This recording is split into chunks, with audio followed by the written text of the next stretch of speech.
Hello and welcome to NOCD's live workshop on taboo topics of OCD. I'm Tracy Ibrahim. I am the Chief Compliance Officer of NOCD, and I am also a therapist at NOCD.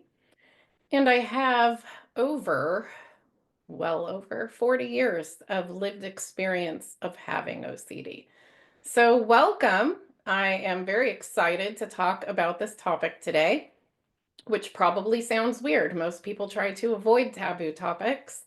Fun fact about me, when I was growing up and as I was going to school to become a therapist, I too struggled to talk about taboo topics. They were embarrassing, shameful, all of the things, scary. And so I did a number of things to start pushing myself to get more and more comfortable talking about those kinds of topics, including specializing in in sex therapy and also in OCD. And those things made me talk about things, and so I got more and more used to it. So let's get started with a little bit of my backstory with taboo OCD themes very specifically. Um, my OCD started out not so much with taboo themes. Started off when I was about 4 years old with sort of, I'll call them run-of-the-mill themes. And when I was 10 and a half, I actually, a series of events led to me having a psychiatric evaluation. The events were nothing to do with anything serious. I mean, I was having a bunch of stress and issues because my parents were divorced and I had step parents, and there was a lot of things going on at the time. So I was sad and distressed. And I went in for a psychiatric evaluation.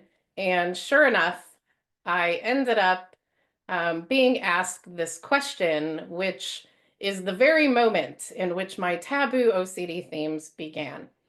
They asked me, are you or have you ever been a uh, uh, a risk to harming yourself, or have you had thoughts of harming yourself?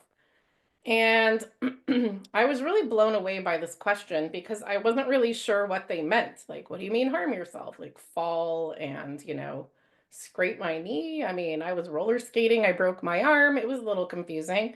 Um, and as the questions went on, it was, have you ever thought of doing anything to end your life? And so this was really very triggering for a 10 and a half year old. And the truth is, no, I had never thought of any of those things. I remember very distinctly that it kind of felt like my brain broke in that very evaluation that I was dealing with. So all of the sudden, I just had a flood of what does it mean to harm yourself or end your life. And so I had a bunch of thoughts, and it was scary, and I started crying, and next thing I knew, I ended up in a psychiatric hospital for they said I was a danger to myself, and I was put on suicide precautions. And so next thing I know, I'm in a psychiatric hospital for kids and adolescents.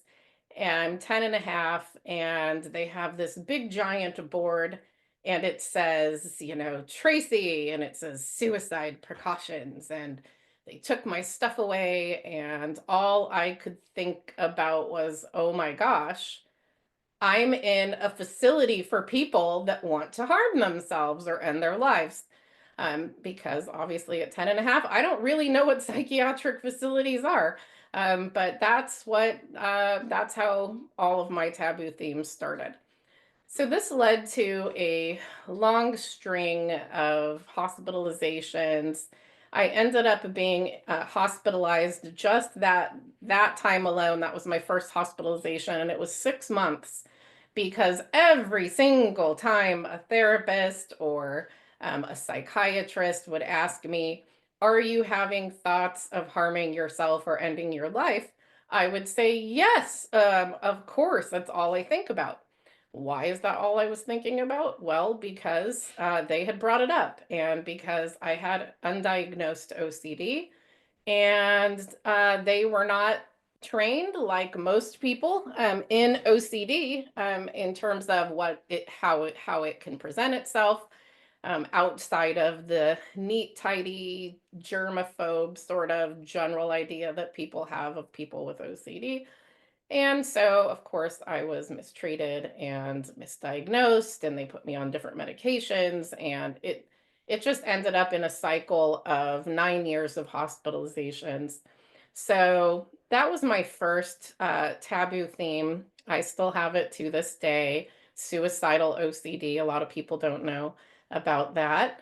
And right around age 12, I started getting thoughts that I was going to very critically harm my father, which then led to thoughts that I was going to end my father's life. And I was getting intrusive thoughts and intrusive images in my head. And I just remember very clearly just standing in my bedroom and peeking out, and I could see down the hall to where our living room was, and it was our living room and then our kitchen.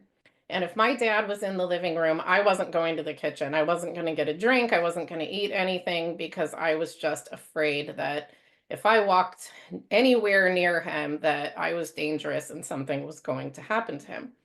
That now I know is homicidal OCD, which suicidal and homicidal OCD are both under the umbrella of harm OCD. And so then, like many people, I started doing a little bit of research and trying just to figure out, like, how do you know if you're a murderer? How do you know if you're going to kill somebody? What are the signs? And I watched a special. I don't remember what it was, on a channel on cable TV, and it was highlighting serial killers. And I saw that some of the things that were early indicators that this could be a problem for you. So of course I start compulsing about that. And I ended up, one of the things was, you could cause harm to animals. So I was really, really afraid. Like, wow, maybe I can harm animals. And at the time, I actually had a pet snake, and I had I won't call them pet mice because they were mice to feed my snake. And I just remember thinking, like, gosh, you should like test yourself. You should, see if you would torture or murder like the mice. Then you would know for sure if you were a murderer because you would meet the criteria you saw on TV. And oh, it just went in circles. And so I remember picking up a little mouse and holding it and going like, I don't want to hurt the mouse. And I put it down. It was very confusing, because I also felt what we know of as intrusive urges and intrusive feelings. A lot of people don't realize there's not just intrusive thoughts, but there are intrusive images, urges, feelings. And so I was really afraid because I had those intrusive urges when I was around my dad that felt like my body was going to do something very violent to him. So anyway, fast forward. So I'm at school, and I was at school one day. It was when I had a brief couple of weeks outside of the hospitals that I was in, and I was just in class one day, and I started getting intrusive thoughts that I was going to start just light the school on fire. And again, it's kind of a taboo thing there. You're going to light the school on fire and all of the kids will perish. So I started feeling the intrusive urges, like you're going to go into the bathroom and you're going to light the toilet paper on fire. And I didn't have anything to start a fire with, but somehow in my mind, it was like, this is going to happen. And it was just really, really confusing. And a friend of mine had a lighter, so I ended up taking my friend's lighter and I went into the bathroom and I felt like this is like my destiny. I have to do it. I can't stop thinking about it. And I stood in this bathroom stall with this lighter, looking at this toilet paper roll and just feeling so conflicted because I didn't want to start the school on fire. I knew I didn't want to start the school on fire, but my brain was saying, yes, you do. And you can't stop yourself. So I got very scared. I went to the school counselor and I told them, you know, I'm afraid I'm going to light the school on fire. I was thinking about it. I was in the bathroom with a lighter. Obviously, schools have to take that very seriously. So, next thing I knew, I was in an ambulance strapped down on my way to the psychiatric hospital. And when they did that evaluation, it was, do you have thoughts of harming yourself? Yep. Do you have thoughts of ending your life? Yep. Do you have thoughts of harming other people or ending their life? Yes, I do. And of course, on top of that was also, I don't really want to start a fire, but I'm pretty sure I'm going to start a fire. So now again, all my stuff is taken away. I'm in a hospital gown and socks because I'm deemed dangerous to myself and others, and I'm in a locked psychiatric unit. And I am about 12 and a half at this time. And so I'm looking up on this board, and of course it says Tracy, suicide precautions, homicide precautions, pyromania precautions.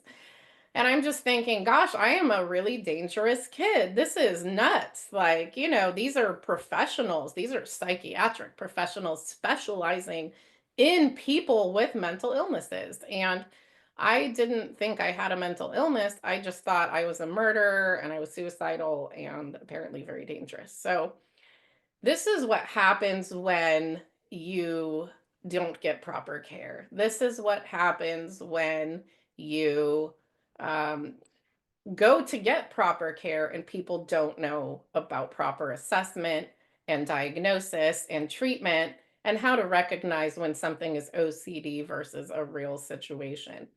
So this just continued for many, many years. I ended up being hospitalized 29 times between the ages of 10 and a half. I didn't come out until I was 18 and a half.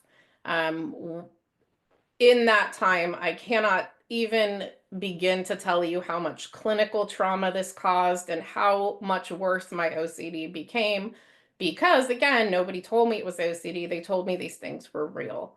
And so I had everything from being locked in seclusion rooms by myself for days on end, sometimes weeks on end, because when they would ask me, these questions, I was just answering honestly. Um, so sort of fast forward, and I was hospitalized one additional time. Was actually when I was 30 years old, and I was in for about 10 days and I was having just a number of struggles and flare ups. And again, at this point, I still had not been properly diagnosed with OCD. Um, the way that I was able to get out when I was 18 and a half is I realized that me telling people that I had these thoughts is what was keeping me locked up. So I learned to lie. And I said, nope, I don't have any of these thoughts. I'm fine. Everybody's fine. No problem. And I got out. But when I did get out, I still thought I was a dangerous person, and it was really not great. So I did go to a number of therapists and psychiatrists, and nobody ever did any of it right. I probably went through at least 50 plus therapists and psychiatrists, getting the wrong medications, wrong diagnoses, wrong treatment. I then became a therapist and found out, like many, many other people, that we are not trained. The vast majority of us are not trained properly in what OCD is, how to assess for it, and how it can show up. We got a very basic overview of just it's more common themes. Didn't even mention any of these things. So I still, again, just thought, well, I'm just going to go help people. And apparently someday I'm going to end up doing something bad to myself or somebody else. But in the meantime, I really want to help people. None of these therapists or psychiatrists have helped me. So I became a therapist and I started treating OCD. And it just turned out that I wasn't being very helpful. Um, and I couldn't figure out why I was using the training I had learned. So I was just kind of fed up one day with the fact that I wasn't being a very effective therapist, and I really wanted to do better for my clients. So I Googled, what is the most effective treatment for OCD? And that is my very first introduction to ERP, or exposure response prevention therapy. I had never heard of it, and I thought, well, I don't know what that is, and I don't know why no one ever brought this up, but I'll go look into it. So I did. I looked into it. I got trained, and I was able to go through it myself and find out, as I was going through the training and going through it myself, that actually all these things that I had been suffering from for many, many years was actually OCD. So it was kind of mind blowing. Just going back in time and just trying to put all these things into place, like, what? That was OCD, and that was OCD, and that was OCD. And I was so upset by the fact that I spent so many years of wasting my life, and really just getting traumatized over and over and over again, because of misinformation about OCD. So I started using ERP, and this is about a little more than 20 years ago. And people were getting better. And I was shocked. I was like, so weird. I got better. People got better. Why are we not talking more about this? So that is one of the things that ended up driving me to NOCD. A few years ago, when I came, I found out about NOCD and their mission, and that they use ERP. And I was just so excited. And it was really in more of the earlier stages of NOCD. Um, when we were a little bit smaller of a company, and I was just excited to be part of that mission. So I have been there ever since, and I have been very active in advocating for people to understand taboo themes of OCD and really to remove the stigma around it, whether it's pedophilic OCD or harm of any sort or whatever it might be that comes your way.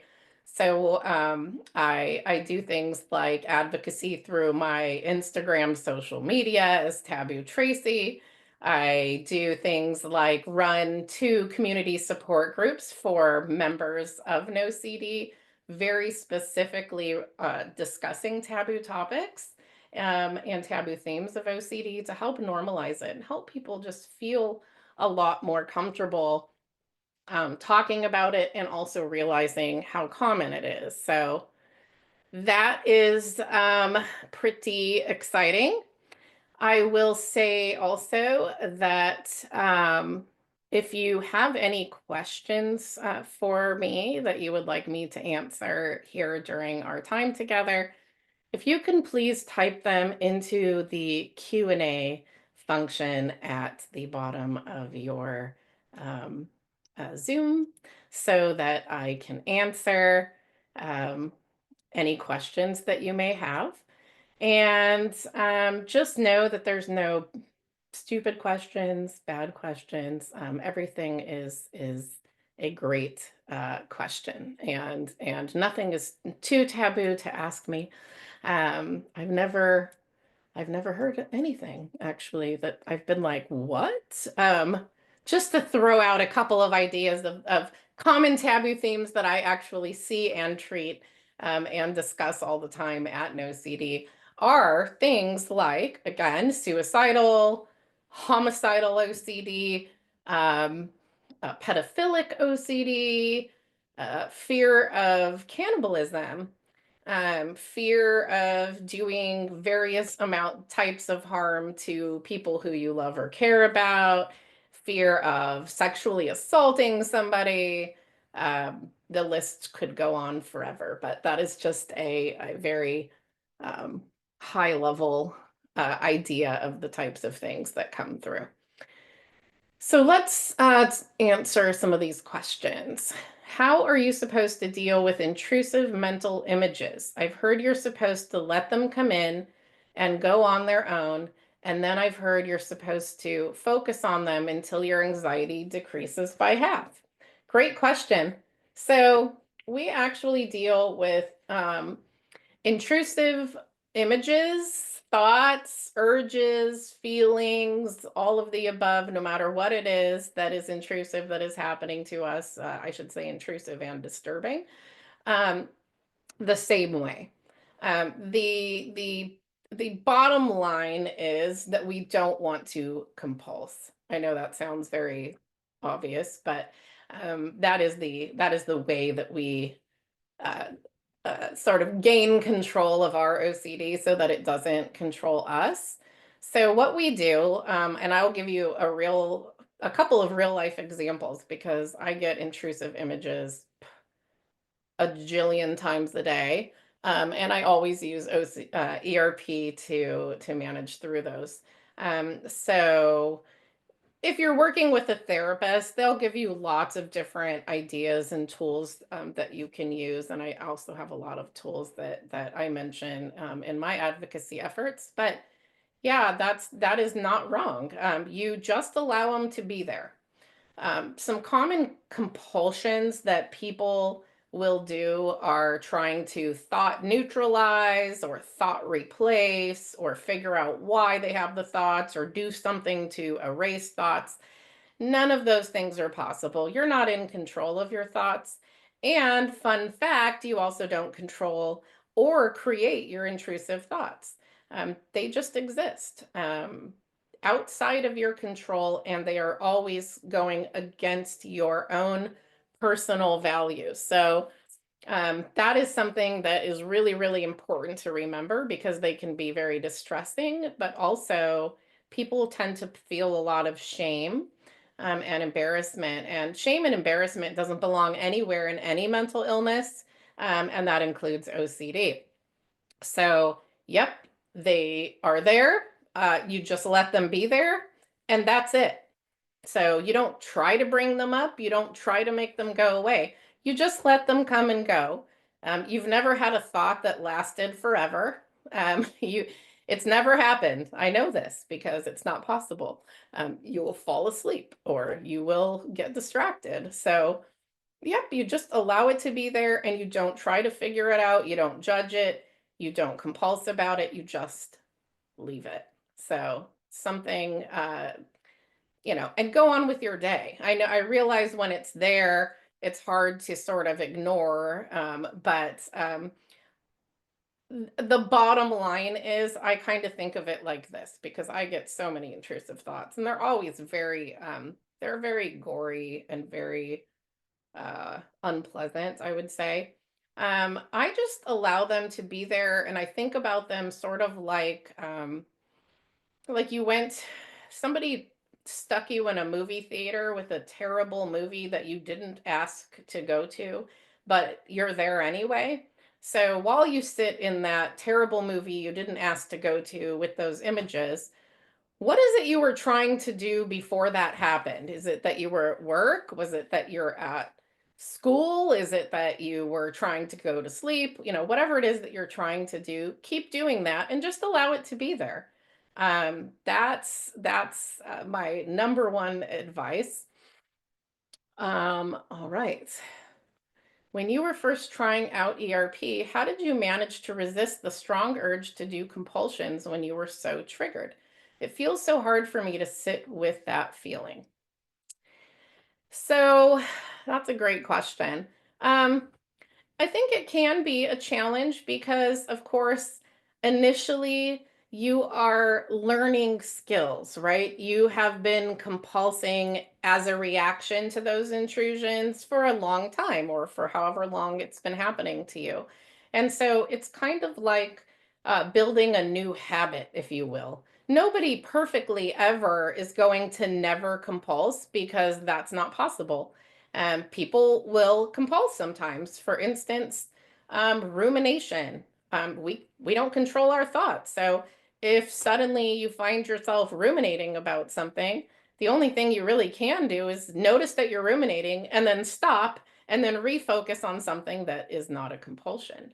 So it takes practice. It's like building muscles at the gym. You can't just go once in a while. But I will say this, resisting the strong urge to compulse. Um, I want to talk a little bit about the urge. OCD has a couple of different mechanisms in how it works. We get the false alarm that goes off in our brain telling us there's a problem we have to solve and it's urgent. And then we get chemicals that are released to react to that urgent emergency that our brain is talking about. And that's why it feels so strong. For me, it really was about understanding that that feeling was just the chemicals that were coming over me because I was triggered, and remembering that those will always pass. So nobody has ever felt triggered forever, right? It always passes with time.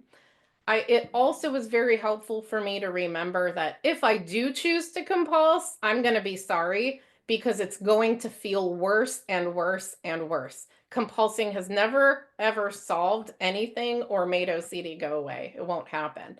And we have to starve OCD. And how we starve OCD is by resisting those compulsions. How do you offer advice for people who deal with pedophilic OCD but experience urges? Great question. And it is actually the very similar answer. So, um, urges and bodily feelings, let's just talk about that for a second. There is something known as groanal response, or feelings even in your genitals, that can be tingles. For people with penises, it can be erections. It can be all different types of reactions. And a lot of times people fear that, if I'm thinking about something intrusive, such as a pedophilic image, or I get a thought, and it could be about anyone, someone you care about. It could be people at your workplace. Maybe you're a teacher or a preschool worker. Could be your own children. That's very common, or family members. And how I deal with that is the exact same way: is understanding what what those urges are, which are they're just intrusive urges. For instance, as I mentioned earlier, although I had urges to murder my father, I didn't do it. It was just an urge. So I was able to sort of remind myself that just because you have an urge or a body response, such as groanal response, that's not, it doesn't mean anything. And I don't need to do anything about that. What I need to do is not try to figure that out. So that's what I say as far as POCD is concerned. Um, I could talk about that for a very long time, and why that happens, but I can tell you that the more you focus on it, the worse it's going to get. So the best you can do is sit with the urge, refocus, and move on. What is your best tip to reduce rumination? Great question. Um, so we typically can't know that we are about to ruminate. Um, Sometimes but most of the time you catch yourself in rumination. And once you catch yourself in rumination, what I like to do is do something to help sort of ground myself and become present in this moment. So I will say, whoa, that feels really sticky. I really want to think about it more and solve it in my head, but I know it's not solvable. These are those chemicals again telling me that I need to solve this.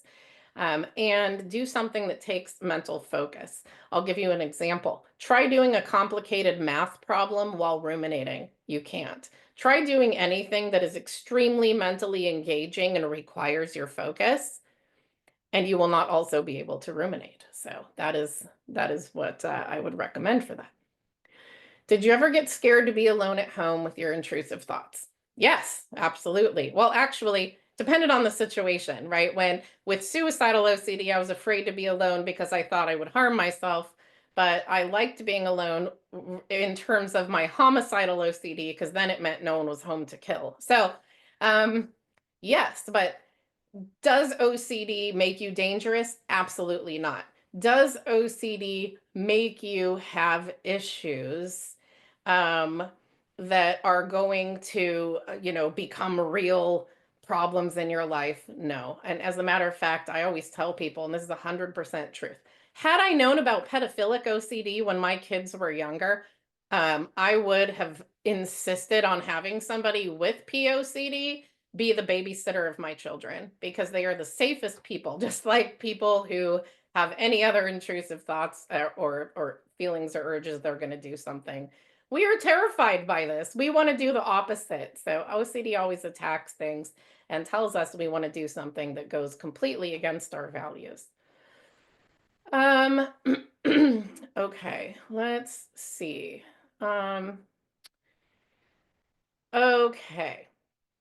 Went to a local counselor yesterday, told her I had issues with thoughts about being convinced I was a pedophile, tried to end my life because I was convinced I was one. That's very unfortunate, and I'm sorry that that happened. I now struggle with thoughts about my relationship. I wonder if I'm secretly attracted to a person and just cannot face it. The counselor made me talk about it and somehow confirmed my most terrifying fear. I had a big crisis when I went out of the office. I cried and couldn't breathe, had to lay on the sidewalk. I'm worried and don't know what I should do. Let me just say this right now. You are in that exact situation that I was in a billion times with the wrong people who don't understand what's going on. Because if you had come to me or you had come to NOCD to see one of our highly trained therapists, we would have told you this. I can tell you just by your question, I would say, number one, clearly you've struggled with pedophilic OCD. Number two, now you're struggling with thoughts about your relationship and potentially, oh no, I might be attracted to somebody and can't face it. And guess what? That's relationship OCD. Very common. And we treat that the same as we treat everything else. And I am so sorry that you have unfortunately come across again in a provider that doesn't know what they're talking about. And I can tell you with 100% certainty that you should not go back to that provider because that is not okay. And I hope that you can come to NOCD where we can definitely work this through for you because you deserve to live a wonderful life. And guess what? OCD is definitely manageable with the right tools. So I really, really hope that you indeed go to a trained exposure and response prevention therapist with proper training who could work right through that. I see people with those things all week, not even an issue at NOCD, not even confused about what that is. So I hope that you get proper treatment for that. Did you ever experience existential OCD? I suffer from this and my body responds as if I were actually dying. No, great question. I do at times get some existential OCD thoughts. What is the point of life? What is the meaning of life? What happens when you're not alive? Many, many questions. And I like that you said your body responds as if you were actually dying, but you've never actually died, so you actually don't know that that's what your body's doing. So again, this is OCD saying, oh no, your body this is what it's like to die, but it's not because you're not dying. So this is now an intrusive feeling that you're getting. And we deal with all themes of OCD exactly the same using ERP, and I hope that you can get some help for that. The answer with existential OCD is we don't have answers, so we can't be looking for those answers. We need to sit with the fact that we have uncertainty and that that's okay. What strategies do you use in the moment to deal with difficult thoughts and emotions, such as pedophile type thoughts? That sort of goes back to what I had mentioned about refocusing on what it is you're trying to do, finding a valued activity. I'll give you an example. Trigger warning. I have intrusive thoughts that when I do things live, like on Zoom, whether it's a support group or a therapy session or something like this, I will get intrusive thoughts and feelings and urges that I am going to end my life on a live with a large knife that is going to go through my neck from one side to the other side, and I will traumatize everybody. And so I know that that is not something that can happen. OCD cannot force your body to do things. So, fun fact: I keep a large knife that right next to my desk at all times because I trained my brain that just because you have intrusive thoughts and feelings, whether it's pedophilia, whether it's suicidal, whether it's homicidal OCD, that's not going to happen because your OCD can't make you do things. So, yeah, fun fact. Have you ever dealt with POCD? I'm so scared to be alone with my children. I can't go to NOCD. Um, So personally, I have not had a pedophilic OCD, but I have had a lot of harm thoughts uh, about my children.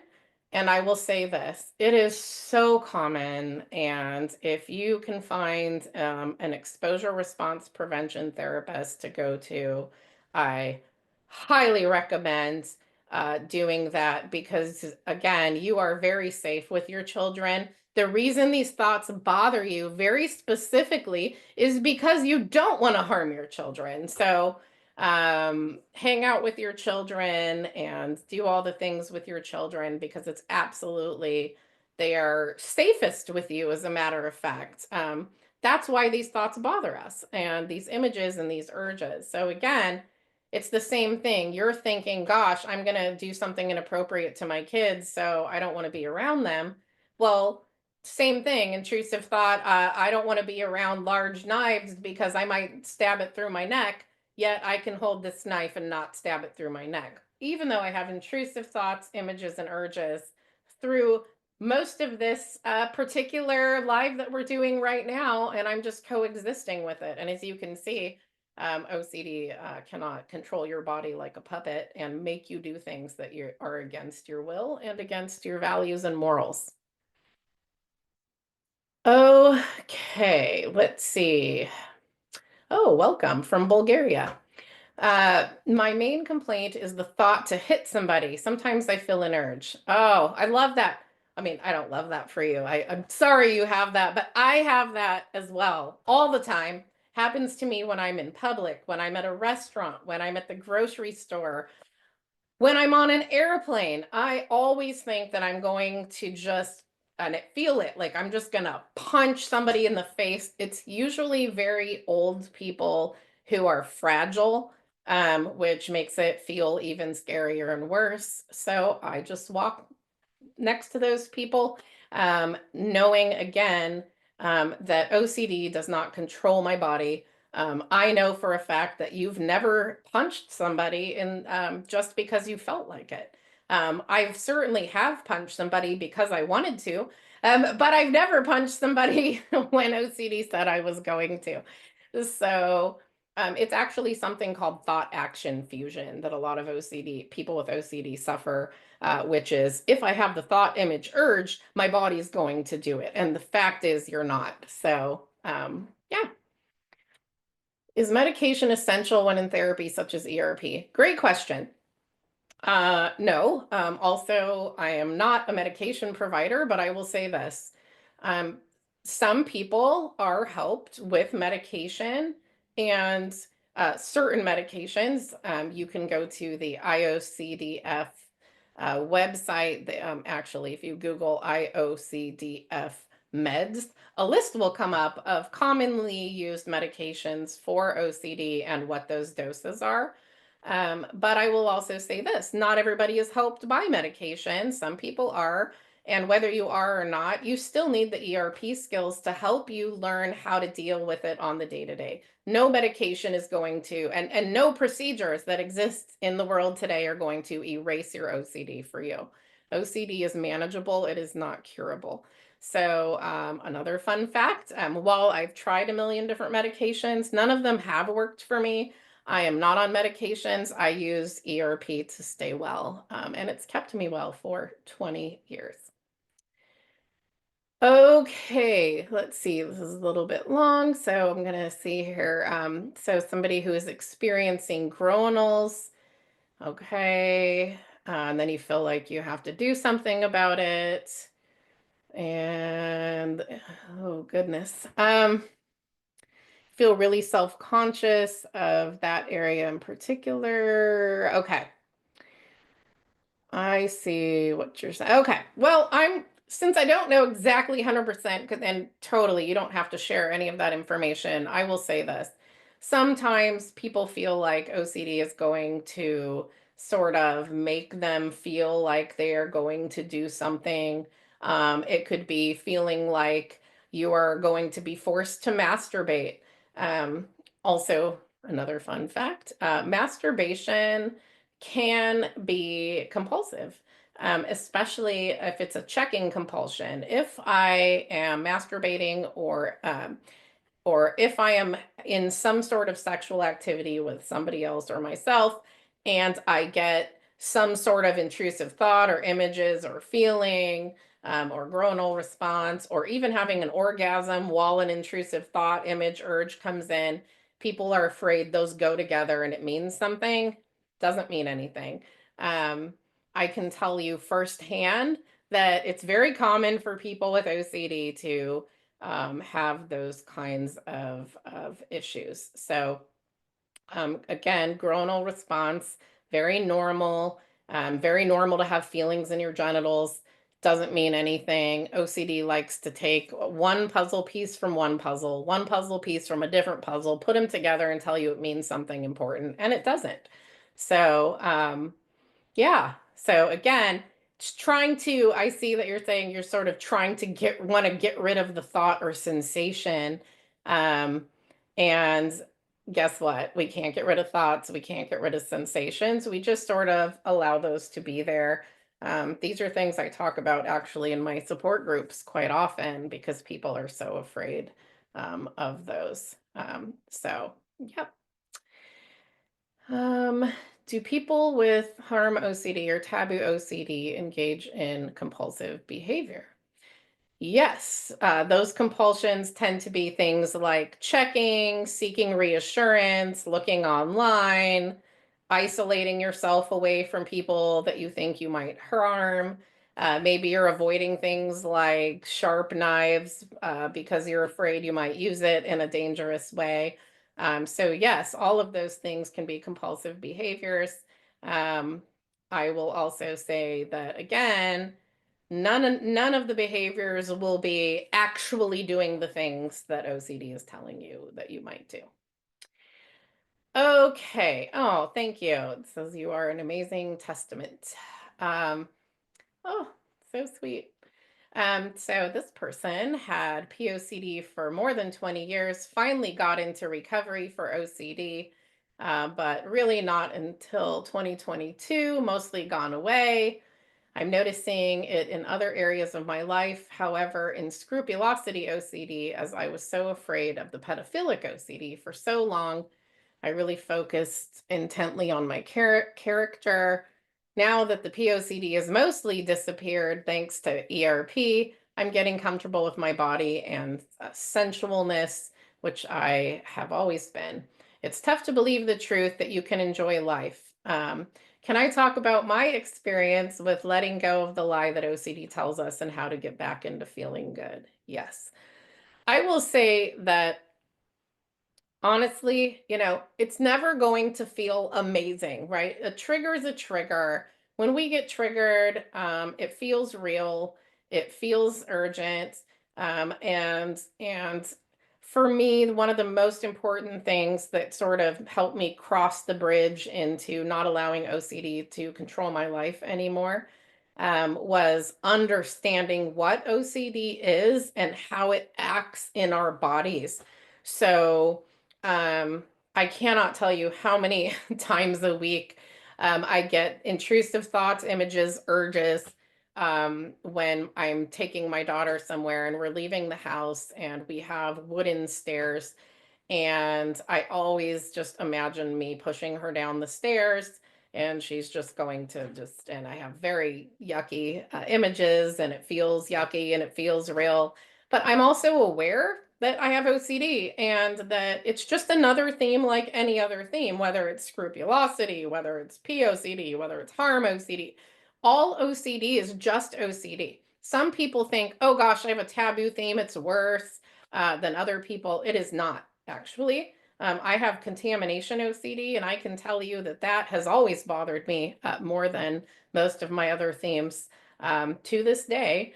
But when I say bother me, I just mean in terms of, it triggers me at a higher sort of discomfort level. If you really accept, I mean, radically accept that you have OCD and that this is part of your life is getting intrusive thoughts, images, urges, and that they don't mean anything and they go against your values, that is really when you sort of cross over into the recovery side of things. So I use my intrusions now a little differently. So if I get this intrusive thought, I'm going to push my daughter down the stairs and kill her, I think, gosh, of course I have that thought because I love my daughter so much and I don't want anything bad to happen to her. That's exactly why OCD is attacking it. So because I'm aware of that, just like I'm aware that OCD is like, you're going to use this knife to kill yourself during a live, I'm aware that I would never want to do that. I'm here to advocate and help people, and I also don't want to die. And so I'm just like, okay, it's just part of my life. So I consider it sort of background noise. My OCD, it triggers me. I feel it. It's there. I just don't interact with it anymore. I'm like, yep, cool, whatevs. Um, and I go on with my day. Just like if you have a mosquito bite, I like to use this analogy, and it's just itching and you're scratching it. You've never been like, why, what is this? What does this mean? Why do I have this? No, you know why, because mosquito obviously came and did whatever, and now you're itching. So I think of intrusions from OCD kind of like that. I know why they're happening. I know not to scratch them because they get worse, scratching meaning compulsions, and just go on with my day. Okay.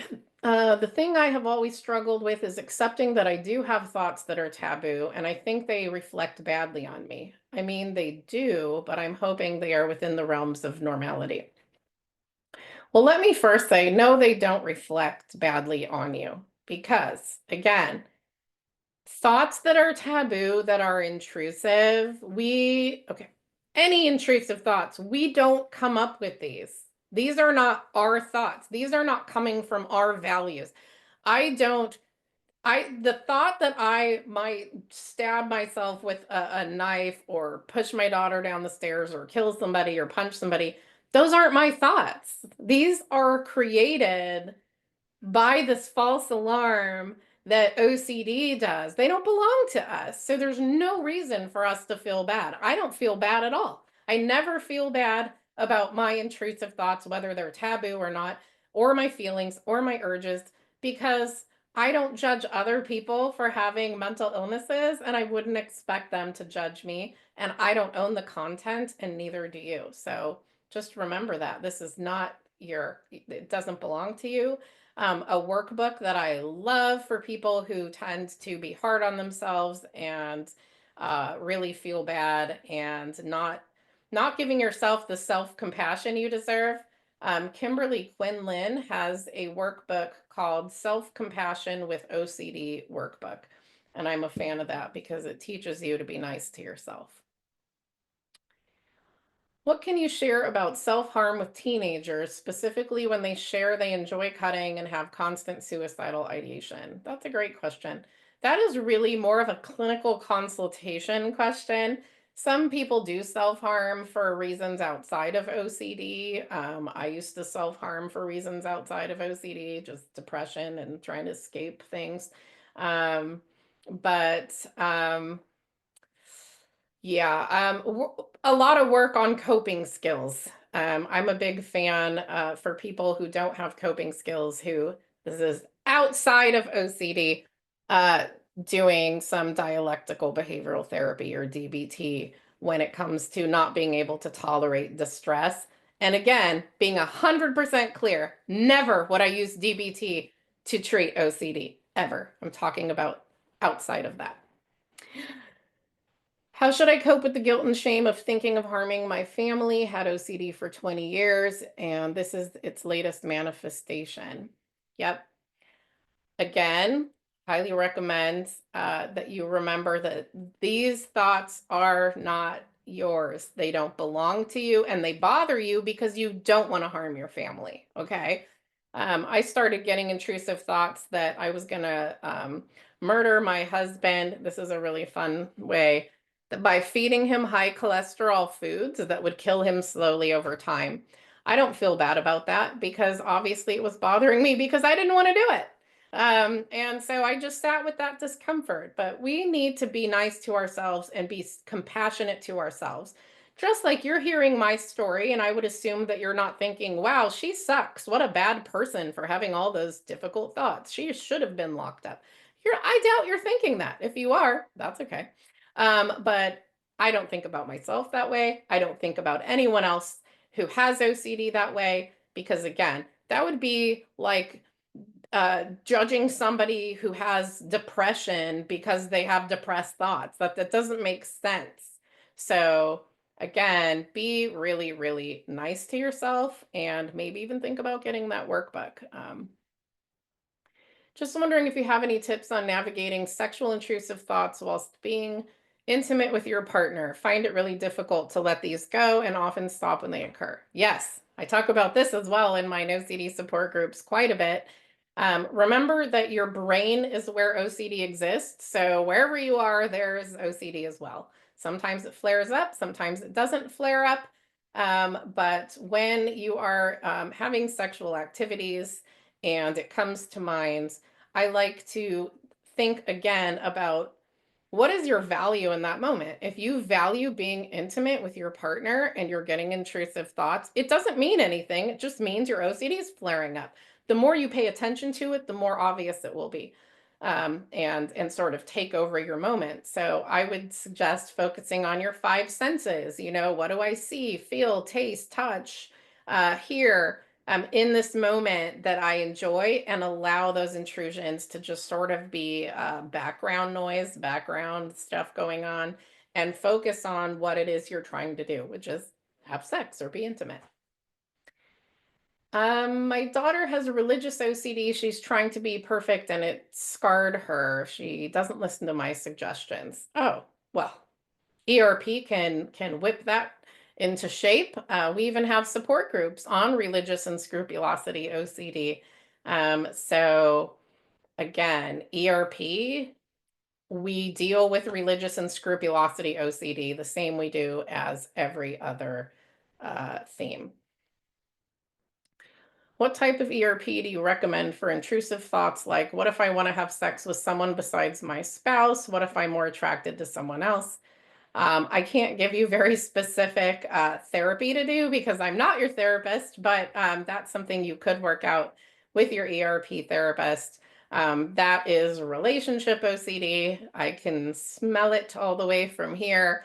And what I do with that is just leave it there and go, yeah, okay, maybe, yep, OCD is known as the doubting disorder because it makes you doubt things.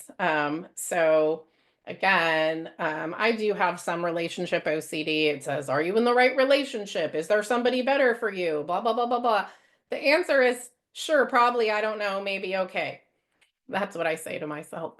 But right now in this moment, I'm going to be with my partner. And if something else happens along the way, I'll deal with it at that time, if and when it happens. OCD is usually making you worry about things in the past or things in the future. What if? And it usually sounds like, what if? Anything that starts with what if, I'm like, shut up. I am not even going to try to figure that out. And I leave it on the side with, sure, maybe. And I go on with my day. Have I ever had clients that have experienced both real event and false memory themes and POCD themes at the same time? How do you tackle that? Yes, absolutely. Actually, real event and false memory go hand in hand, and I'll tell you why. Real event OCD is something that really happened, but you maybe are like, oh no, what if this happened and I don't remember? And do, do, do, do, do. False memory OCD tends to happen when you try compulsively to figure out something from real event OCD. Oh, let me keep trying to mentally review this, try to figure it out, try to see if it really happened, ask other people who might have been there. And then your brain, that is very logical, tries to create explanations, which sometimes it'll create entire false memories that seem real to you. And doesn't matter if you have three themes all intertwined, you could have 20 themes. We treat them all the same way with ERP. We do combination exposures and whatnot. So I have a handful of real event OCD and false memories, and I just say, cool. I guess I don't have a time machine, not going back in time, so can't solve that. So I leave it at a maybe and I move forward and I say, what am I doing right now in this moment? I need to focus on right now. Because again, I don't have a time machine or a crystal ball. I doubt you do. And you can't go back in time to figure this out. Okay, my daughter is 14, hypochondriac, and has obsessive intrusive thoughts about vomiting. How do you navigate constant need for reassurance? Well, first of all, yes, we do treat emetophobia and specific phobias here at NOCD, and we work with families to understand how reassurance actually makes OCD worse. So what do I do? 2 out of 3 of my kids have OCD. When they ask me for reassurance, I don't give it. I give uncertainty statements, and because I know offering that is going to make it worse, believe it or not. I hope that your daughter's in treatment and you can learn more about how reassurance is actually seeking reassurance as a compulsion, and giving reassurance actually just makes it worse. Because I bet you've noticed that even if you answer it, she'll be back to ask again and again and again and again, and maybe even more and more and more and more, and it gets larger and larger and larger, just like any other compulsion. Okay. Intrusive thoughts started after a number of big traumas a couple years ago. It's been getting worse. Have I had success with people going back to quote unquote normal, like going back the way they were before? The answer is before OCD, before trauma. I'm not 100% sure, but I'll say this. Trauma and OCD. So OCD loves to attach to traumas that you've had. I've certainly have that happen quite frequently. Um, and yes, like I would consider myself back to normal. My normal includes continuing to have intrusive thoughts, urges, images, all of those things. Um, but instead of OCD running my life, I run my life. So also another fun fact, NOCD does treat chronic PTSD. So if you have trauma, we can probably help you. Um, okay, let's see. I think I have thought action fusion where having the thought alone feels like I've already done it. How can I cope with this without resorting to compulsions? Yes, again, I think I kind of answered this a moment ago, but thought action fusion is is thinking that your thoughts will lead to actions, right? Okay, they can't. That's not possible.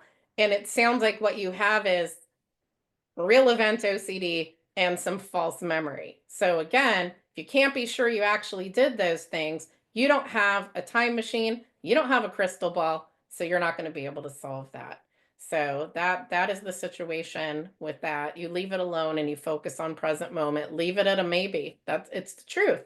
It doesn't mean you accept that, oh, but maybe I did terrible things. Okay. Well, you know what? If you did terrible things, I'm sure that, somebody will catch up to you one day and let you know about it. And until then, leave it alone. I'm going to answer one more.